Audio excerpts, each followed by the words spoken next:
অনেকে আমাদেরকে প্রশ্ন করে যে হুজুর আমি 5 ওয়াক্ত নামাজ পড়ি, ইয়াং ছেলেরা, আমি ইয়াংদের কথা বুঝি, ইয়াংরা আমার কথা বুঝে, আমি নিজেই তো ইয়াং, বুঝতে তো হবেই। তো অনেকে আমাকে প্রশ্ন করে যে হুজুর আপনাদের আলোচনাগুলো শুনে আমার জীবনের মোড় পরিবর্তন হয়েছে, কিন্তু এই পর্নোগ্রাফির করাল গ্রাস থেকে আমি নিজেকে বাঁচাতে পারছি না। আমি নামাজও পড়ি, আবার অশ্লীল ভিডিও দেখি। আমি সকালে তওবা করে বিকেলে দেখি, বিকেলে তওবা করে সকালে দেখি। এরকম সমস্যা আমার অনেক যুবক ভাইদের আছে না নাই? তোমাদের যাদের এই সমস্যা তাদের মোবাইলের ওয়েলকামিং নোটে তুমি লিখে রাখবে আল্লাহ ইজ ওয়াচিং মি, মানে আল্লাহ আমায় দেখছেন।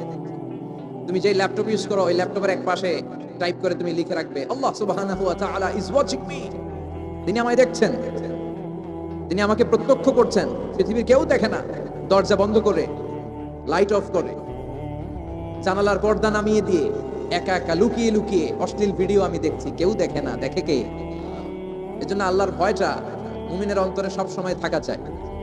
আল্লাহর ভয় যদি কোনো মুমিনের অন্তরে থাকে, সে মুমিন কখনো পথ ভুলে যায় না, ঠিক কি না? যাদের হৃদয়ে আছে আল্লাহর ভয়, তারা কবু পথ ভুলে যায় না। আল্লাহর প্রেম ছাড়া এই দুনিয়ায় কারো কাছে কোনো কিছু চাই না। পড়েন সবাই।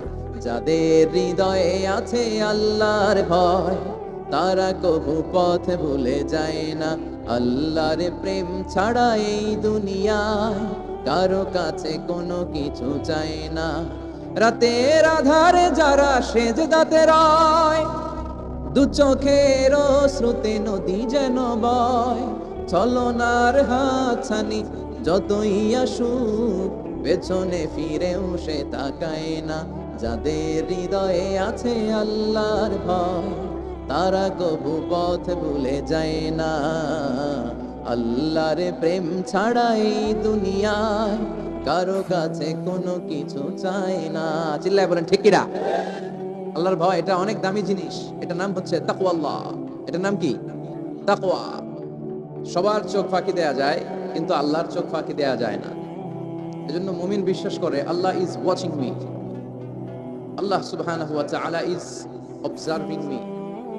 আল্লাহ আমাকে দেখছেন, তিনি আমাকে অবজার্ভ করছেন, আমার প্রতিটি কাজ, আমার প্রতিটি মুহূর্ত। In the day of judgement তার কাছে পাই টু পাই, তার সুপ্রিম কোর্টের কাঠগড়ায় দাঁড়িয়ে আমাকে হিসাব দিতে হবে। এটা হচ্ছে মুমিনের বিশ্বাস। মুমিন সব সময় এটা বিশ্বাস করে যে কেউ না দেখুক, দেখে কে? পুলিশের চোখ ফাঁকি দেওয়া যায় কি যায় না? কথা বলেন। পুলিশের চোখ ফাঁকি দেওয়া যায় না? সিগন্যাল দিয়ে রাখছে পুলিশ, যাবা না, হুট করে গাড়ি টান মারছে, কিছু করার আছে? র্যাবের চোখ ফাঁকি দেওয়া যায় কি যায় না? বিমানবন্দরে কাস্টমস অফিসারের চোখ, যারা দেশের বাইরে থেকে আসেন, ইমিগ্রেশন পুলিশরা জিজ্ঞেস করে গোল্ড আছে, গোল্ড কোন দেশ থেকে আসছেন, গোল্ডের বার আছে? তো তাদের চোখ ফাঁকি দিয়ে অনেকে দেশের বাইরে থেকে গোল্ড নিয়ে আসে। কত বড় টাকা আছে না নাই? দেখেন ওদের চোখ ফাঁকি দেওয়া যায়। পরীক্ষার হলে যারা গার্ড দেয়, তারাও যাতে উল্টাপাল্টা করতে না পারে ম্যাজিস্ট্রেটও লাগানো হয়, ঠিক কিনা? ওই ম্যাজিস্ট্রেটের চোখ ফাঁকি দেওয়া যায় কি যায় না? ফাঁকি দেওয়া যায় না শুধু একজনের চোখ। এজন্য আমি সবসময় বলি যে কেউ যেটা দেখে না দেখে কে? কেউ যেটা শোনে না শোনে কে? আপনি যখন যে মুহূর্তে যেভাবে আল্লাহ তাআলাকে ডাক দেন তিনি শুনতে পান। নাকি মাঝরাতে ডাক দিলে শোনে না? তুফানে পড়ে ডাক দিলে শোনে না? ভূমিকম্পের মাঝখানে ডাক দিলে উনি শোনে না? এই বিশাল 7 আকাশ, 7টা স্তরের জমিন, এই 7 স্তরের জমিনের নিচে কোনো গোপনতম প্রকোষ্ঠে কোন একটা বক্সের ভিতরে যদি ছোট্ট একটা মাকড়সা বা পিপিলিকা হেঁটে বেড়ায়, আল্লাহ বলেন আমি 7 আকাশের উপর থেকে, আমার আরশের উপর থেকে ওই পিঁপড়ার পায়ের আওয়াজটাও শুনতে পাই। এজন্য বিপদে পড়লে, মন যখন বিষণ্ণ থাকবে, দুঃখের সময়ে আমরা চাইবো কার কাছে? সব সময় প্রশংসা করব কার?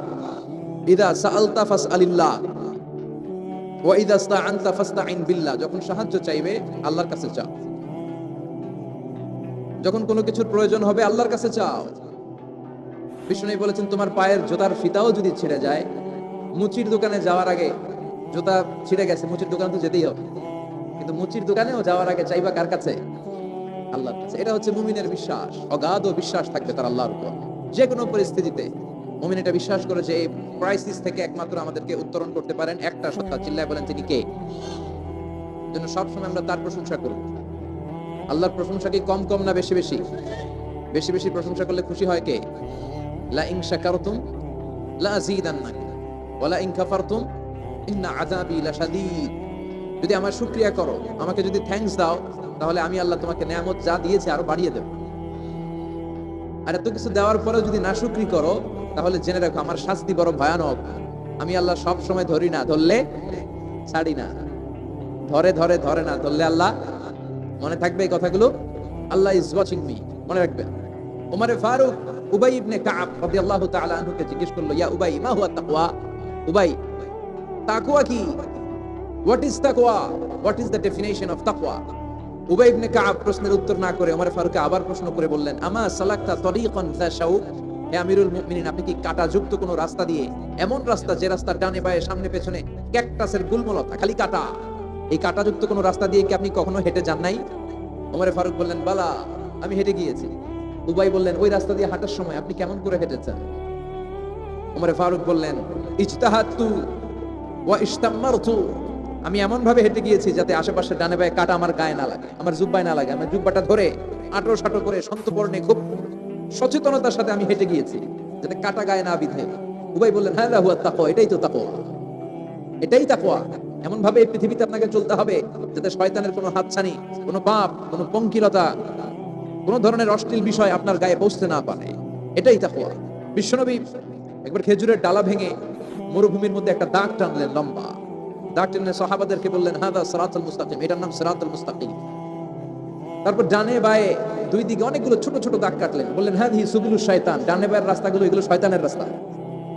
ডান দিক থেকে বাম দিক থেকে তোমাকে শয়তান হাতছানি দিবে। গানের কনসার্টে চল, ওখানে মমতাজ গান গাবে, আছে না নাই?